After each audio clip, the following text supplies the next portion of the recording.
Welcome to Media Chats. I'm Yasmin in Beijing. The BRICS Summit will convene in Kazan, Russia from October 22nd to 24th. It will mark the bloc's first meeting in its newly expanded configuration. In January, BRICS expanded its membership from the original 5 members, Brazil, Russia, India, China, and South Africa, with the addition of Iran, Saudi Arabia, the UAE, Ethiopia, and Egypt.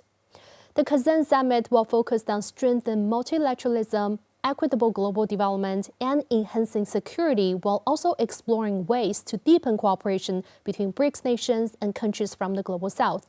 So why are more developing countries seeking to join BRICS? How will this expanded platform shape the future of international cooperation and governance? For more, let's bring in our panelists. Joining us in the studio is Evgenii Pavlov. He's the journalist with Sputnik Agency. With us on the line is Witten, editor-in-chief with IOL in South Africa. Yasmin Scali, she's the journalist with Sputnik Brasil, specializing in BRICS. And also joining us on the line is Baharu Yidnekachew. He's the director of TV news and current affairs with Fana Broadcasting Corporate in Ethiopia. So Evgenii, let me come to you first. We know the BRICS Summit this year focuses on establishing a fair world order based on shared principles. What do you make of the significance of the summit, given it's considered to be one of the largest foreign affairs events hosted by Russia in recent years? Yeah, first, thank you for having me. So this is it is indeed promising to be a very important summit in Kazan. By now, as far as I remember, over 30 countries have confirmed the participation, as well as some international organizations. There's certainly going to be a lot of bilateral meetings held by President Putin with the other representatives of the countries that participate, and most of the BRICS member countries will be represented by their leaders. His advisor recently confirmed that there is going to be more than 20 such bilateral meetings just within several days. So, of course, there's going to be a lot of bilateral discussions.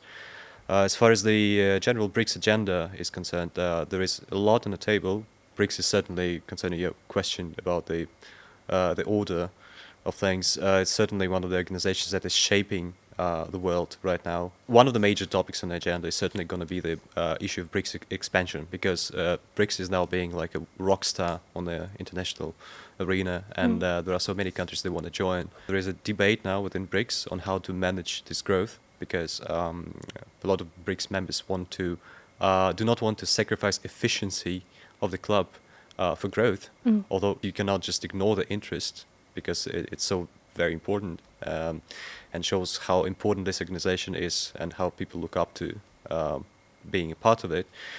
So what Russia has proposed is basically a compromise option. Russia has come up with the idea of introducing the status of a partner state, and we probably are going to see this formalized in the final declaration of the summit. So this is something that we should look forward to and pay attention to.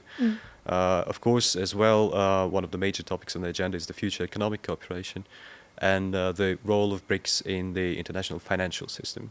Baharu, let me come to you. So we know this summit will be Ethiopia's first time participating in the BRICS meeting as a full member. From your perspective as a reporter, what topics are you paying attention to or expecting to be discussed during the meeting? Thank you for having me. It's a pleasure to have a discussion about BRICS. As Pavlov says, BRICS is now it's a rock star in the world arena. So as a new member, we expect Ethiopia's economic goal is very vast. So we need to address whether these economic goals have full attention with BRICS members. Ethiopia needs to explore the BRICS membership to boost its economic goal. And Ethiopia's economy is one of the emerging economy in Africa. Now we are at the fifth. So we need to have, this proper attention from the BRICS members about our economic goals. And also as a reporter, I need to focus on the infrastructure development. This BRICS has the New Development Bank, so it can have some sort of loan for infrastructural development. And also, we don't know a lot practically about BRICS, so we need to have focus on the challenge and opportunities of joining BRICS as a full membership. The world is in multipolar now, so we are joining the one of the strongest polar with Russia and especially China. So we need to have look what's the opportunity and the challenge we are facing in the future, in the near future. And also, for sure, there will be global influence when you join, some blocks like BRICS. We need to examine how Ethiopia's membership can elevate its profile on the global stage and strengthen its diplomatic relations. So these 4 points are, my priority of focus in the BRICS summit. Lance, as Baharu has just mentioned, with Saudi Arabia, Egypt, the UAE, Iran, and Ethiopia joining as new members of BRICS, there will be opportunities and challenges. How do you interpret this expansion, and what changes do you think will the new members bring to the group's cooperation? Yeah, I think it's very interesting. I mean, I'm very excited to see particularly two additional African countries joining the BRICS bloc in Egypt and Ethiopia. Africa is a very diverse place, and even on the continent, South Africa down in the south, Ethiopia on the east coast, and of course Egypt up in the north. Just among those three countries in Africa, very, very diverse cultures, very diverse systems. I think the inclusion of Saudi Arabia, Egypt, the UAE, Iran, and Ethiopia within the BRICS bloc, it should have quite a profound impact on the cooperation mechanisms. You could see an increased global influence of BRICS, I mean, especially as the bloc continues to grow and add more members. I think the areas that we can really see some wonderful development in terms of the influence is in the areas of energy, in trade, and in political alliances. That being said, if you consider the diversity that we've spoken about of these countries, I think there will need to be a little bit of adjustment to ensure just effective cooperation and coordination. They're vastly different economic and political systems within the bloc. So I think better integration can be achieved through enhanced diplomatic efforts, alignment on the various shared goals that the countries within the bloc share, and of course a greater focus on institutional cooperation, because we need to kind of harmonize all of these diverse interests, and the diversity in this bloc, I think, is part of its strength. Yasmin, aside from the 10 official member states of BRICS, over 30 countries have applied to join the bloc, with many applicants being developing nations from the global south. So has that come in within your expectations or beyond your expectation that so many countries want to be part of this bloc? Yes, for sure. Because usually when people will talk about BRICS also, they say, oh, it's a group created in 2006 and it's a counterpoint with the Western groups. And we also have this narrative. But from my point of view, BRICS, it's a natural answer of countries that think they should shine also. They should come that the world has place for everyone, So now with the expansion, we will expand also this point of view. We will integrate more. And if we are in a world that has place for everyone, we are in a multipolar world. World is specifically, people use a lot to talk about BRICS, and I think this is one of the most beautiful words to talk about it.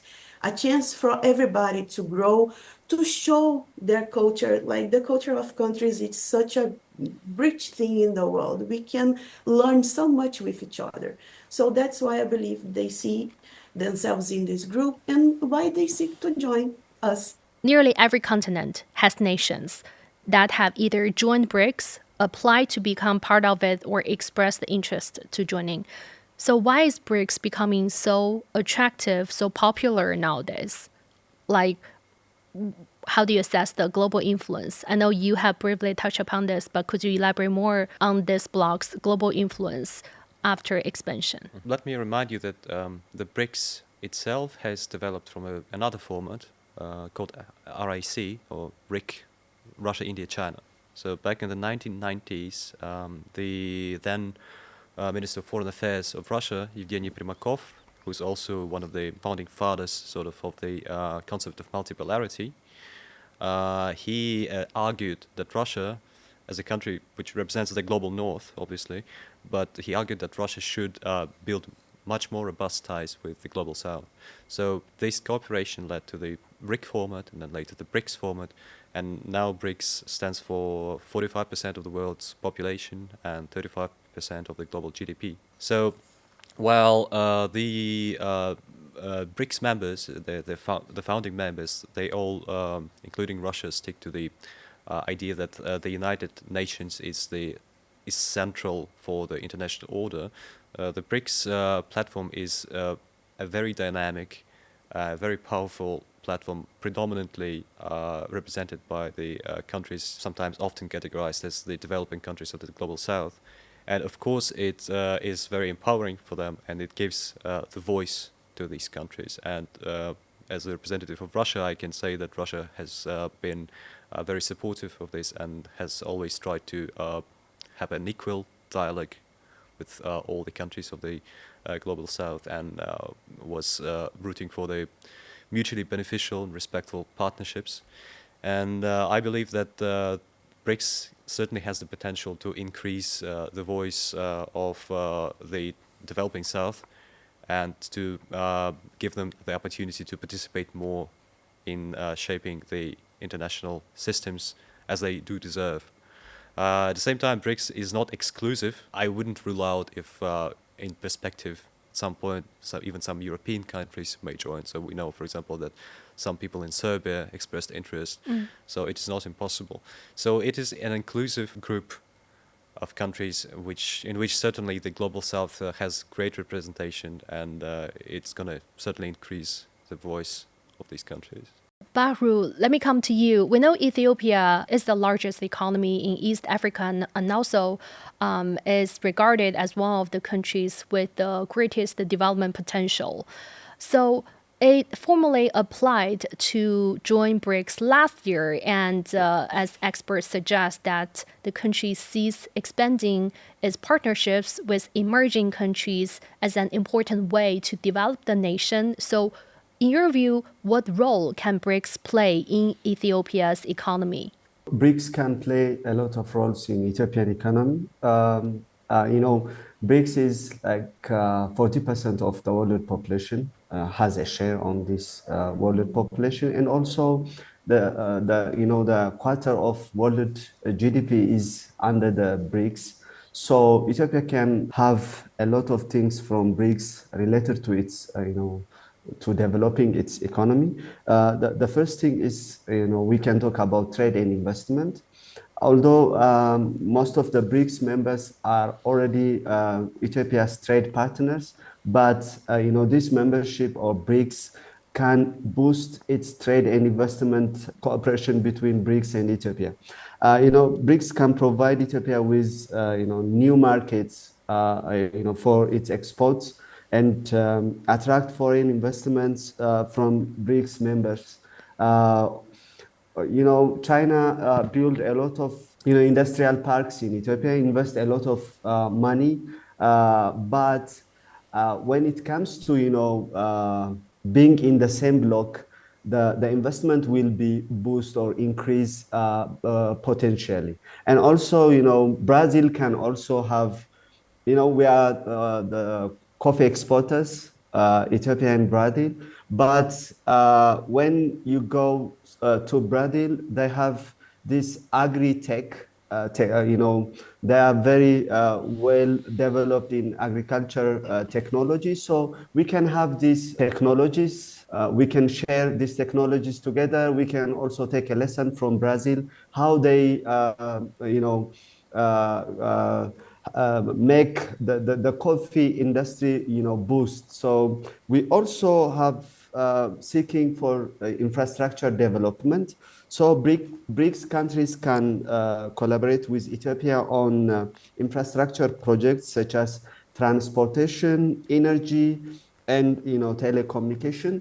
As you know, we are building the huge hydroelectric dam GERD in Ethiopia. So China can have, invest its capability of infrastructure on this hydroelectric dam. We can also, share or export this hydroelectric dam to neighboring countries because we have this capability to do so. Also, energy, we have these new members, UAE, Iran, and Saudi Arabia. So we can cooperate with energy. So we need to align with this BRICS mechanism. One of the good thing from BRICS is the member of BRICS never want to interfere on one's country's internal affair. So no need to adjust your policies or your view towards the world to benefit from the members of BRICS, economically or technologically or infrastructurally. So I think it's very important to us, but it's not like only taking from the BRICS. We can also give something for the BRIC members. It's a win-win. Ethiopia is one of the greatest economy, and also we have 120 million, more than 120 million population. So you can invest on this market. You can sell your products to this market. Lance, do you have anything to add? Baharu, he mentioned a lot of opportunities that BRICS member countries could possibly cooperate. If I can just jump in, sure. I think, Baharu mentioned some very, very interesting points for me. And if we look at those existing trade agreements that we have, and China is South Africa's biggest trading partner by far. Already, outside of BRICS. But the fact that there is this potential for us to, and I loved what Baharu mentioned about not meddling in each other's internal affairs and not having to adjust your policies. If you look at, for example, the manner in which the Western superpowers behave and they operate, right? I mean, it's not one of a shared cooperation. It feels a little bit like a group of countries that have been bullied in the past and who are now standing up to the bullies saying, no, we don't need this anymore. We can do this. We can do this ourselves. When we look at the development of and the creation of the new development bank, we are setting our own policies for infrastructure development. So I think there's immense potential for cooperation, and I like the fact that we're kind of saying that enough is enough. We're not going to listen to what the IMF and the rules that the IMF and the World Bank place on us, and this kind of neo-colonialist thinking that the Western superpowers have. And we're saying no, that's enough. We're gonna live life on our own terms now, and this is what we have the potential to do. If we review progress made by BRICS countries over nearly 2 decades, the establishment of the new development bank is a remarkable one, created in 2015, aiming to finance infrastructure and sustainable development projects in BRICS members and other emerging economies. So, what's your assessment of the performance of the NDB since its establishment? Could you share with us some maybe examples or projects that have been achieved under this framework? I think what's really interesting, I mean, you mentioned, since the establishment of the NDB in 2015, we've just had the 9th annual meeting of the New Development Bank hosted here in Cape Town in South Africa. It was really lovely to see the commitment from each of the countries in continuing to assist with financing this bank. So each member of the BRICS bloc has put in a significant investment. And I mean, just looking through some of the numbers here, you're looking at the initial capitalization in 2014 of $50 billion, plans to increase that to like $100 billion over time. Each of the initial member countries, Brazil, Russia, India, China, and South Africa, each initially subscribed and committed to about $10 billion. if you look at the project that the NDB has been involved in, those projects have been funded and supported without political conditions, considering looking at financing some of these infrastructure projects from a grouping or a financier like the World Bank or the IMF. Those come along with political conditions. The NDB's performance, I think, has been quite positive, especially supporting these projects that align with the needs of particularly the developing economies like South Africa's, because we do face barriers. You get a negative rating from one of the global ratings agencies, and suddenly your interest rate goes through the roof when you take out financing with some of these Western banked global financiers. And I mean, these are some of the barriers that developing economies face. But with the bank's capacity to drive this kind of large-scale reform from a global financing and financial governance perspective, look, it is evolving. I don't think we're quite there yet, but we are getting there. And I'm really excited to see the development of this NDB and how it can help drive infrastructure development. Yasmin, the cheering president of NDB is from Brazil. So in a recent interview, she mentioned that the bank's priorities are increasingly finance the private sector with local currencies and to boost sustainable projects. And she also talked about the possibilities of increasing the use of local currencies instead of the US dollars. What do you make of her remarks? Why would she encouraging or putting the priority of using local currencies instead of dollar when it comes to developing countries in global south? One of the first things that comes to our mind when we talk about NDB is the de-dollarization process, because it's a process that if keep going, it will reduce the vulnerability of countries and any economic pressures that they may face it. But recently stated a sentence that I really like that she said, NDB has a great characteristic. It's made by and for the countries of the global south. So this shows what is the goals of the NDB, not only the process to build a better economy for these countries, but also what the bank will offer to the countries. So as our friend Baharu said about the loans, also BRICS bank will allow us, the members, to have longer repayment payments. So this will make easier for them to build that infrastructure. For instance, Brazil last year in October, we obtained 1 billion from the NDB to apply in social programs and also in infrastructure. And this is very important to us because although Brazil is we are growing, we still have to invest a lot in the process of industrialization. We have the resources, but we still face some difficulties. How are we going to export these resources? How are we going to make our own product? So I believe the goal of NDB, especially with Dilma as a president, will help to promote the development of these countries for sure. Baharu, even though Ethiopia has not yet joined the NDB, this Ministry of Foreign Affairs said this year that the country is working hard to become a member of BRICS New Development Bank, and as it seeks alternative benefits in financial and related matters. So why does Ethiopia want to be part of it, and in which areas of the cooperation is Ethiopia looking to engage after joining? It's a very interesting question. Ethiopia, as emerging economy, we take a loan from IMF and World Bank. So when you want to take, let me mention some experience. Like just this year, 2024.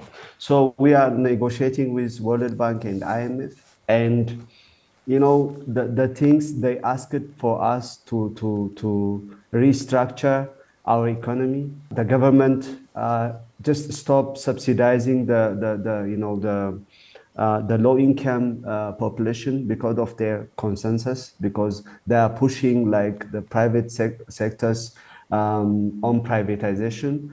I know privatization is a good thing, but they are thinking about their corporates, not about Ethiopian small scale industries or enterprises.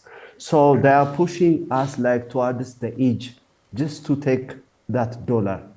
So we need the dollar, it's obvious, but to take that dollar, you need to do a lot of things against your policy, against your population. But when you come to NDB, no need to go against your policies or against your population. The demand of the population is just to grow, just to develop, just to grow their income. So NDP will help us like with these things. And also Ethiopia decides not to take any commercial loans, so we need these concessional loans. So you can pay back like with a long term with a very small interest rate. So NDB is a best option related to this. I know it's in early stages the bank is not as such strong, but we can make it strong. We can contribute for this bank so that they can finance our infrastructure demand. And also the good thing is, as Yasmin mentioned, de-dollarization is something we want just to reduce dependency on the Western system. So for that, we can have these currency swaps. We can have the money we need with our own local currency. So it's a very good thing for Ethiopia. That's why we are pushing towards to join to NDB and working together with NDB. Very well said. Eugene, this year, as Russia as the chair of the BRICS, and it proposed to create this new payment systems, also known as the BRICS Bridge Payment System. It will link member countries' financial system to ensure a smoother international trade. And Russia says, here I quote, it wants the system based on mutual dependency rather than centralized decision-making by a single entity. Could you share more details with us on how this cross-border payment system work and what progress has been made so far? Okay, thank you for the question. So first, like for the context, like what my colleague from Ethiopia said, is a very important issue. So these banks, like the IMF, they always have some conditions. It's a very important thing. It's like a measure of pressure. Second, if we're talking about BRICS, we have at least three major BRICS economies, namely Russia, Iran, and China, that to different degrees have been subject to Western sanctions, predominantly American sanctions. Unfortunately, it not only affects the economic and other relations of the sanctioned countries with the United States, but it also affects the trade and different transactions of other countries, like including within the BRICS countries. And furthermore, there are other countries outside of BRICS that are also sanctioned, and many of them actually have expressed interest in joining BRICS. Therefore, a logical issue arises. So basically, it is quite clear that today the weaponizing of dollar and SWIFT have really compromised the American-centered international financial system. So, for example, my colleague from Ethiopia, I have two of my friends who just recently visited Ethiopia, a beautiful country. I've been sent some photos and videos. But a very clear example, so Russia has been they've been really hard on Russia in terms of sanctions. So it's been cut off, basically, the fourth largest economy in the world has been cut off from SWIFT. Ethiopia has a very friendly visa regime towards Russia. But for the e-visa, you need to pay with a bank card, which we can't do because we're cut off from SWIFT. So obviously there needs to be a lot of things done to help with this connectivity, and the most obvious reason here is to create an alternative for SWIFT, and to lessen the dependency at least on the dollar, so that we are more safe from such risks, because you never know who's going to be next. You never know what's going to happen, because there is absolutely no evidence right now to suggest that these sanctions regimes against the countries that have been sanctioned, that they will be eased. And in fact, there is all the evidence to suggest that there will be more restrictions. That's why we are talking about here. And like during the Russian presidency in BRICS this year, we're talking essentially about a number of initiatives here. But like overall, I'm not exactly an expert on the area, but overall we're talking about first the creation of the BRICS currency, which is in the form of the currency basket, it's like an account unit in the form of the currency basket of the currencies of the BRICS members, so the famous R5, which is, it's been discussed that it's going to be maybe based on the golden exchange standard, because the BRICS countries altogether combined have more monetary gold reserves than, for example, the IMF and the European Central Bank combined. Furthermore, the BRICS currency can be backed by other precious metals and highly liquid natural resources, such as natural gas and oil and uranium, for example. And basically, for this currency to function properly, you need a financial system. Yes, like the financial message system, an alternative to SWIFT. There's a lot of talk about like using the digital currencies for the cross-border transactions. For this, you need a lot of, so it's a complicated process. For this, you need a lot of political will and complementing efforts from all the countries, including in terms of legislation, to make this work. And so all of this will be presented in much more detail, I believe, during this summit in Kazan. Lance, what's your assessment of this? And how will this expansion of BRICS diversify and further maybe support reform of the current global financial system? I agree entirely with Eugene. You know, it's very important that we have a payment mechanism that allows for easy trade between the BRICS bloc countries. I look at as an African example, right? We've been trying to get the African continental free trade area off the ground just to make interactions between intra-African countries a little bit easier and outside of that framework of Western-backed systems. So I think it's a fantastic idea. I mean, the bridge payment system, I think, is a good step forward. There's a lot of details that I think still need to be hashed out. I think it would further support the goal of just the BRICS bloc's autonomy in international trade. I think the expansion of BRICS would help achieve this, because it increases the bloc's economic weight and influence, and particularly with, as my colleague was mentioning, the rich liquid natural resources, the gold reserves that we have. And I mean, it can really only benefit the BRICS countries. And if I look at, we were talking just a little bit earlier about the New Development Bank and some of the infrastructure projects. If I look at South Africa specifically, right? We've had a problem with energy. We've had rolling blackouts over the last couple of years. Things have kind of stabilized, but it's because we've managed to secure funding from the New Development Bank to support our state-owned power utility, Eskom, for example, for its renewable energy program. I look at some of the private energy infrastructure developments by Chinese-owned companies here in the Western Cape and elsewhere in South Africa. And all of that is as a result of our relationship with BRICS. I look at our rail network and our transport infrastructure, our state-owned transport infrastructure development agency, Transnet, which has received funding from the New Development Bank to improve our rail networks and our rail infrastructure. So all of these things can only be improved by a payment system that allows far easier transaction between the member states.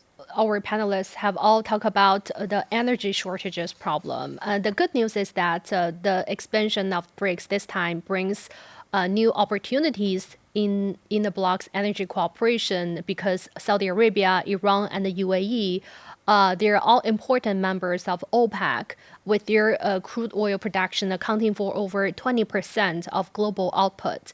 So as these countries join BRICS, how will Saudi Arabia, UAE, and Iran join the bloc help to diversify or enhance the energy cooperation within the bloc? Ethiopia is a large importer of oil, so we know how it's painful, buying this oil. So when it comes to like when you have these three potential countries, we already have Russia, so we are adding like UAE, Iran, and Saudi Arabia to the group. Obviously, it increased energy security. So BRICS can become more self-sufficient in energy supply. So reducing reliance on external sources and mitigating the risk associated with geopolitical tension is one of the opportunity. So the other thing is, price stability will be, one of the opportunities. So the inclusion of this major oil producer can help stabilize global energy price, not only for the BRICS member, but also for the global market. So we also have this diversification issue. BRICS can diversify its energy sources, so reducing its dependence on a single fuel type, and it can also enhance resilience. And also we can have also technological cooperation, even in this oil or fuel exchanging. And also it has also an impact on global energy market system. It can also increase bargaining power. The BRICS bargaining power can be increased because of this fuel. If you are the largest provider of oil, you can bargain some of the these global nodes because of these oil things. The expanded BRICS, with its significance, energy resource can have a greater influence on global energy markets, potentially challenging the dominance of these traditional energy powers. And also, we can also have alternative energy models. So BRICS countries can promote alternative energy models like to the global north and to the whole world system. And also we can have these geopolitical implications. So once the expansion of BRICS and its enhanced energy cooperation with these three countries and adding Russia, we can have these geopolitical implications, potentially shifting the balance of power in the global energy arena. So it has a lot, we can mention a lot of things about these issues because we are suffering a lot. We can't buy energy fuel from Saudi Arabia with real. Why not? Why not? We can pay with our local payment once we have this BRICS bridge, so we can transact the oil, the fuel with our currency. So it will have a lot of impact in BRICS economy and specifically Ethiopia and Africa. Lance, from the perspective of South Africa, as you also mentioned, there is the problem of energy shortage. And also, along with what Baharu has just mentioned, all of those advantages with these three countries joining the bloc. Your take on it? I absolutely agree. I mean, Baharu, we share that. We buy oil in dollars, and that's the challenge that we face here. So we're beholden to the global markets and how that goes. If we've got Iran, UAE, and Saudi Arabia in the group chat, we can say, hey, listen, let's just stabilize the price a little bit. Let's get some discounts going for the member countries. So that will really help. I had mentioned that our state-owned energy producer Eskom has been struggling in the last couple of years to keep the lights on. It's kind of stabilized now, but only because we're burning through tons and tons of diesel fuel to keep that energy going. And South Africa supplies electricity to some of our neighboring countries as well, like Namibia and Zambia and Zimbabwe. And it puts a strain on us. So I couldn't agree more with what Baharu has said on the just leveling the playing fields when it comes to interacting and trading on oil and fuel. But I do also want to just touch on this concept of the just energy transition. And I mean, we've been speaking about this, in various different fora across multiple different spectrums. When you look at this transition from fossil fuels or traditional or single source energy production means, and we need to look at what are some of the solutions that China has implemented? What are some of the solutions that Russia has implemented? What are some of the solutions in North Africa, for example, Morocco has a massive solar power plant. In South Africa, we've got 80% of the year, we've got sunshine. So how do we harness all of these things, and how do we rely on the skills from the rest of the BRICS bloc to be able to just kind of stabilize our energy needs and diversify those supply methods. That's a very good point. How to transform or diverse the source of energies that country need to use to boost their economic development and also at the same time maintain their sustainable development could be a subject we could look into further within the BRICS framework. Yeah. So Yasmin, this is a question to you. With the expansion of BRICS, how can we expect to see BRICS countries strengthen their media cooperation to ensure a more balanced and fair narrative, especially when reporting on international affairs? Over the years, like BRICS has made significant progress, like with the media platform inside the bloc, I believe. We have the BRICS TV in Moscow. We have the BRICS Media Forum that was suggested by China in 2015. We have in Brazil the BRICS Policy Center that do an excellent work in the city of Rio de Janeiro.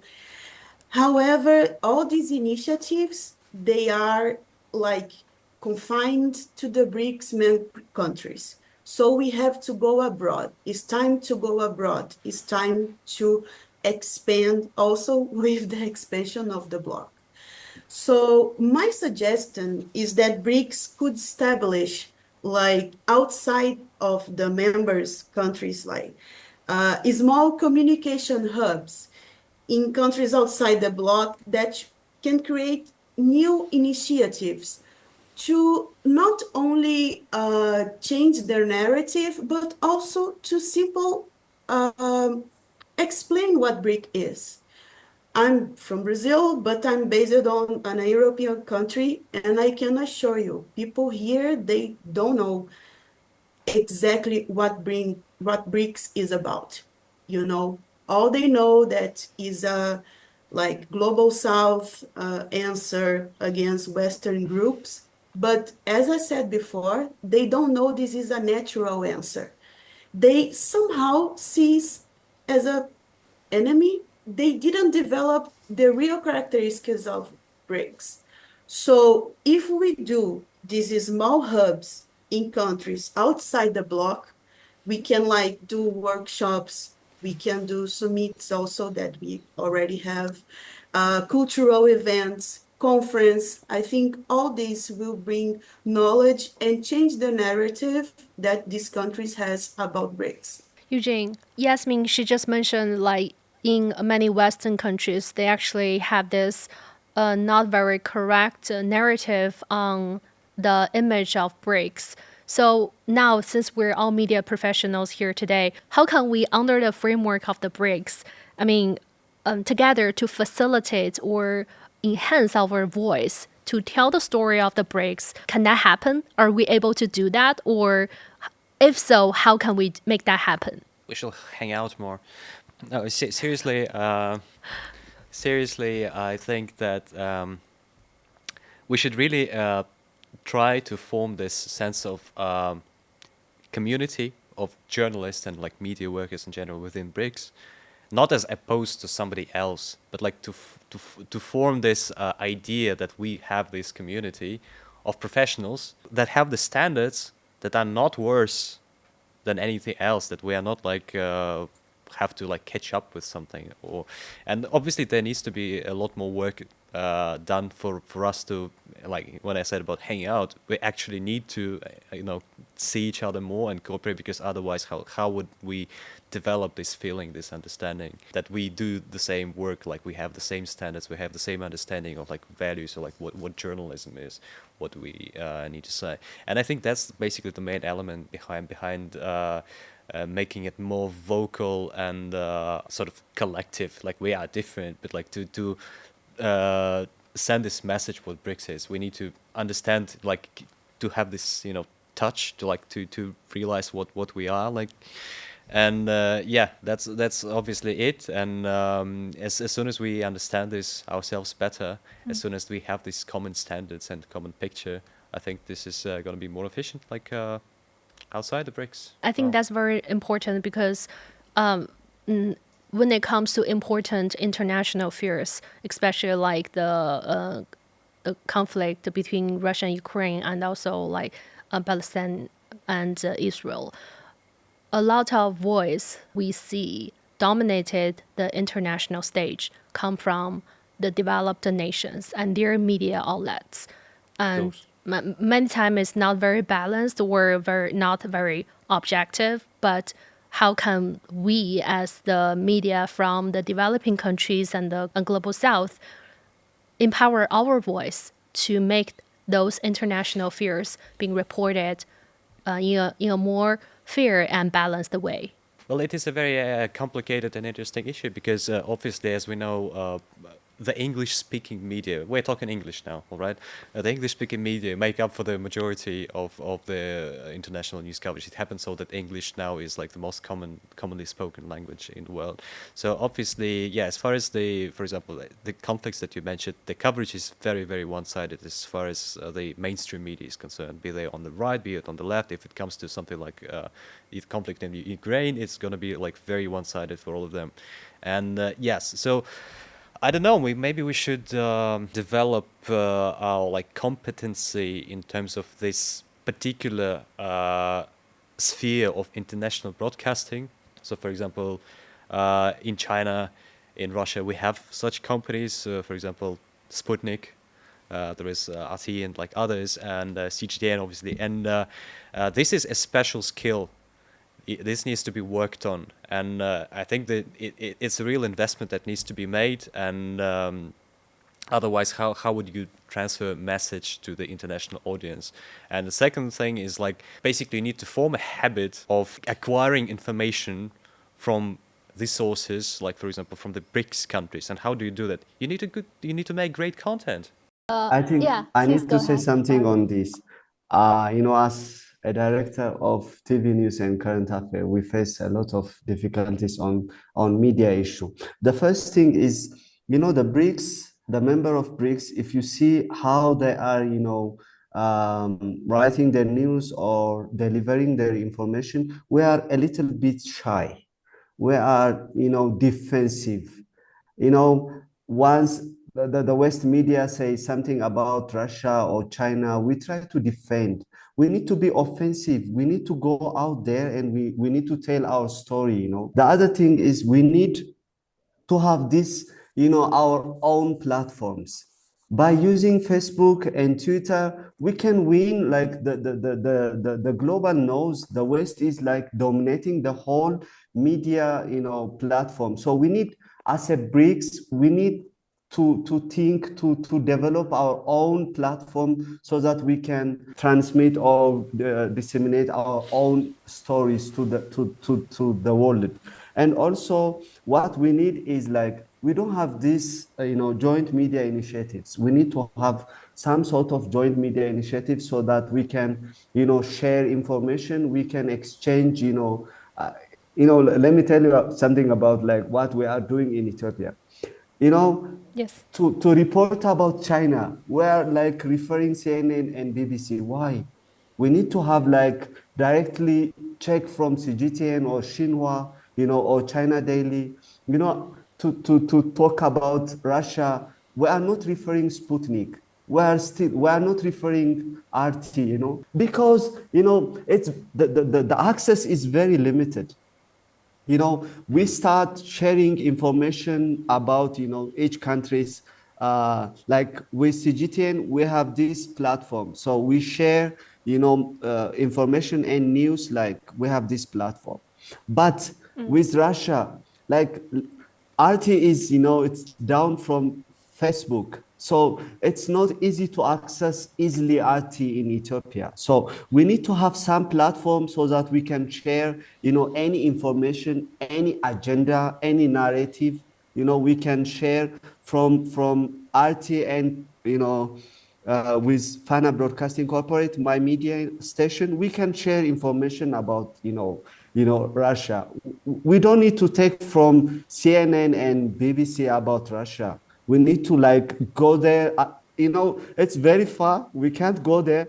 So we need to have some access to information about. And also, there is a lot of misinformation like spreading out there about BRICS, about China, about Russia. So we need to fight like for our own sake. Like it's about, we need to think it's about, survival issue, how they are dominating on Twitter, how they are, excluding, the truth, the fact on behalf of Russia from Twitter.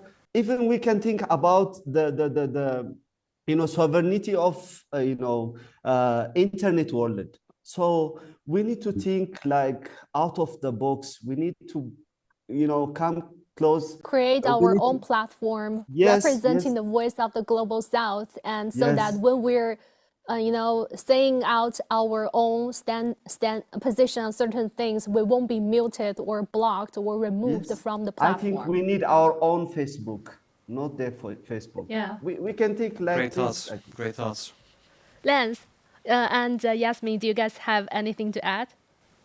Yeah, I just want to say, I mean, and I share Baharu's thoughts on this. I traveled to Moscow in 2016. The last time I was in Moscow. I was with journalists from India, from Russia, from Brazil, and a couple of other countries, and China as well. It's been almost 10 years, and we're still in contact. And there's a group of us who used to travel around Moscow late at night, very naughtily. But we've stayed in contact. It's such an important. I mean, Eugene said we need to hang out more, and that's where we hang out. We've got the technology to be able to stay in touch with each other, and we do, and we're checking in on each other. A colleague in Lebanon, hey, how's things going in Lebanon? We know what you're going through. Our colleagues in India, our colleagues in Brazil, we're checking in on each other all the time. Hey, I just heard you guys had elections now. Is everything okay? And it's important that we stay in touch. But I want to make the point about media representation of BRICS, even within South Africa. There are media forces who are very pro-West, who are very pro-United States, who are pro-Israel, and who use their platforms to fight our narratives, where we, as independent media and IOL, speak positively about BRICS, speak positively about the New Development Bank, speak positively about the interventions and the development and infrastructural investments that China has made, the developments that Russia is achieving, or India's activities on the continent of Africa. We're telling the story, and even within our own country, as a member state of BRICS, we have big media houses who try to counter that narrative, try to dissuade us and say, oh no, BRICS is bad, and it's nonsense. I mean, we're fighting these misinformation wars.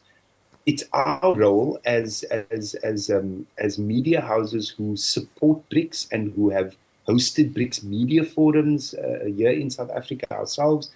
It's up to us to have those conversations and to continue to expose the good work that BRICS is doing, and the development and this establishment of the new world order.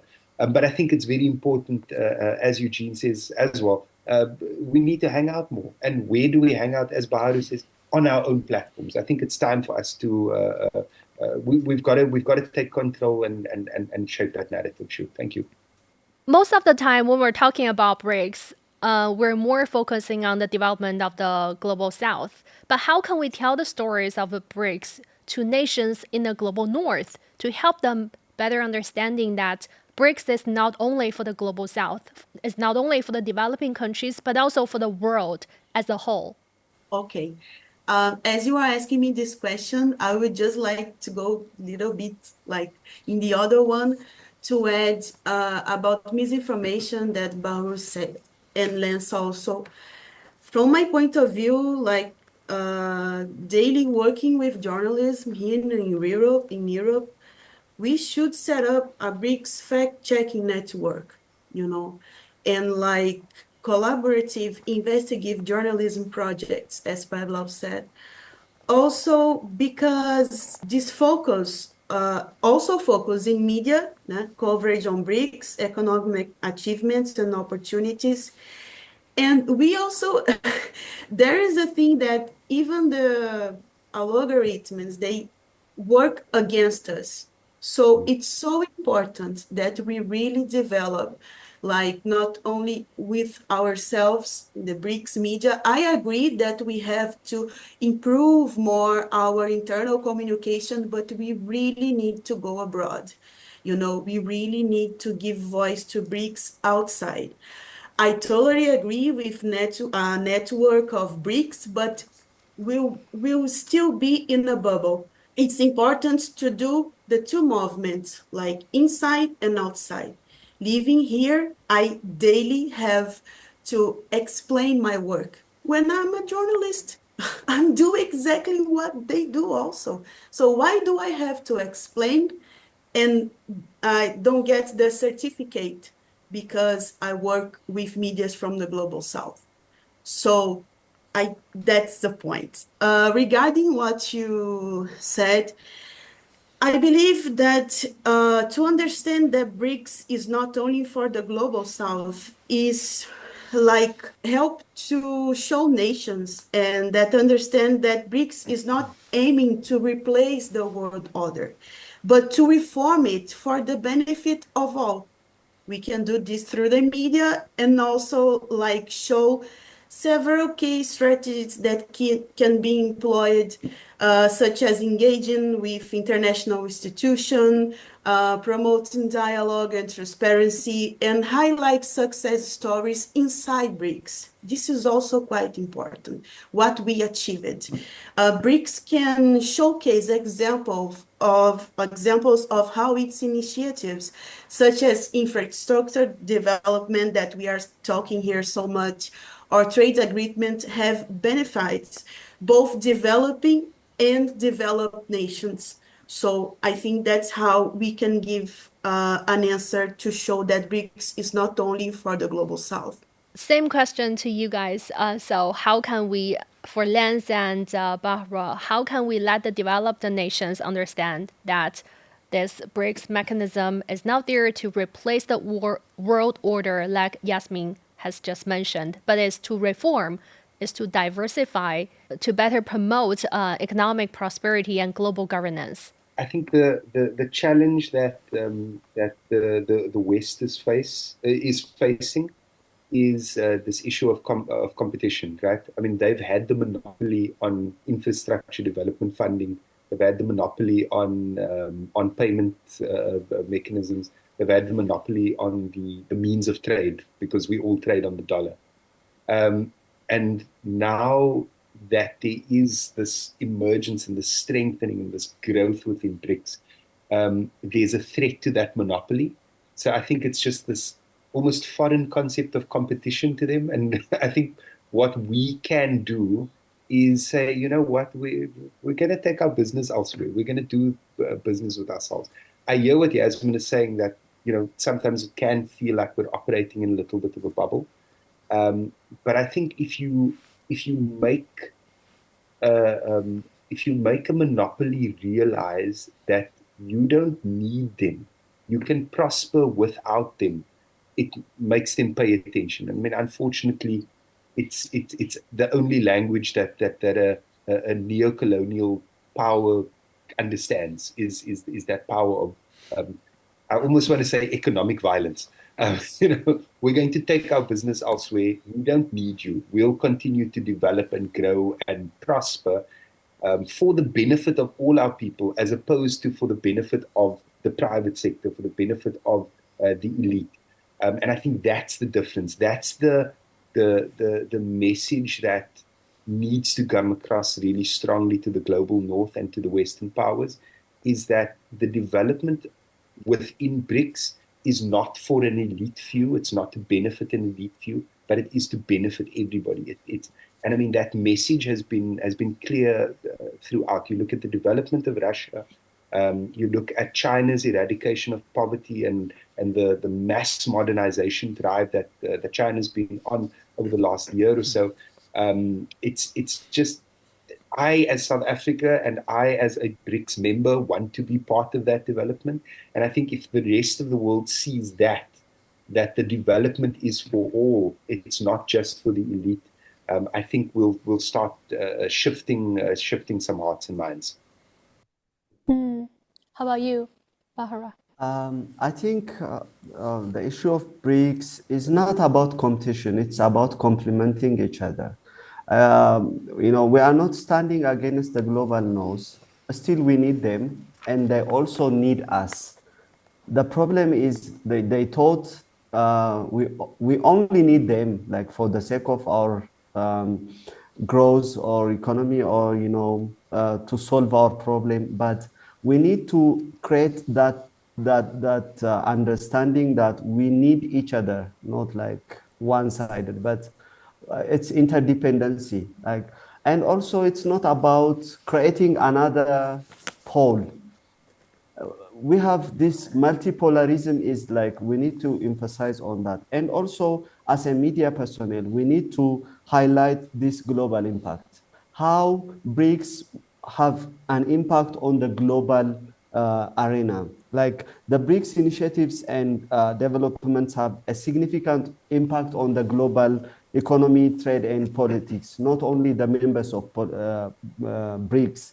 And also, we can also focus on the shared challenge, the challenge we have as a BRICS and as a globe, this inequality, poverty, and also climate change. So we need to focus, we need to emphasize, we need to portray how BRICS is doing to eradicate poverty, to challenge this climate change. So we need to focus on this shared global challenge so that we can understand each other. So but the priority thing is, we need each other, not one-sided. So we are here and they are here. There is a win-win mechanism, not yeah, you need to do this. I am the one who ordered the wallet. So there is no such things. We can't continue like this. We need to tell them we are doing together. We are prospering the globe together. So the globe is ours, not only us or them. Lastly, Yasmin, so Brazil will take on the BRICS presidency next year. What do you expect to be Brazil's focus when it becomes the chair? Yes, actually, last Friday we had a meeting in Moscow with the representative of the Ministry of Finance, Antonio Freitas, and he revealed some of Brazilia's economy priorities for the bloc. So he said that Brazil aims to bring topics such as the fight against hunger and poverty, and tax large fortune and sustainable financing to BRICS. But one thing that he said that I would like to very fast point out, that he said, we intend to carry over part of the G20 agenda to BRICS. And I thought this quite interesting because it shows that how different groups can cooperate. Now Brazil is in the leading of the G20. We have the summit in November in Rio de Janeiro. And I thought this was a very nice statement of him. And based on other statements from Brazilian authorities throughout the year, I believe that we will try to promote leadership in multilateral forums, increase engage with non-BRICS nations, something that we are talking about here, and cooperating health initiatives. I don't know, like, if you know this, but I think that very nice that happened last week also is that we launched the first scientific journal, BRICS Health Journal, during the 14th meeting of BRICS Health Ministers. And actually, this meeting was very remarkable because it was the first one with the expansion. We will have the summit in Kazan in Russia, but the first meeting in the BRICS cooperation with the expansion was this, with the health minister. So it was quite lovely. And I also believe that Brazil, in the leadership of BRICS, will try to explore cybersecurity. Okay, that's a very important topic also. Digital trade, sustainable development, and environmental issues, and much more. In the past 20 years, emerging market economies and developing countries have contributed up to 80% of global economic growth. Over the past 40 years, their share of global GDP has increased from 24% to over 40%. The rise of emerging market economies and developing countries represented by the BRICS nations has gradually transformed them from followers in global governance into active participants and drivers. While it remains to be seen what the expansion of BRICS will bring to the global order, one thing is certain: the Global South is no longer the silent majority. They are a key force in the transformation of international order. With that, we're wrapping up this episode of the Media Chats. Thank you so much for joining us. In the studio, we have Evgenii Pavlov. He's a journalist with Sputnik Agency.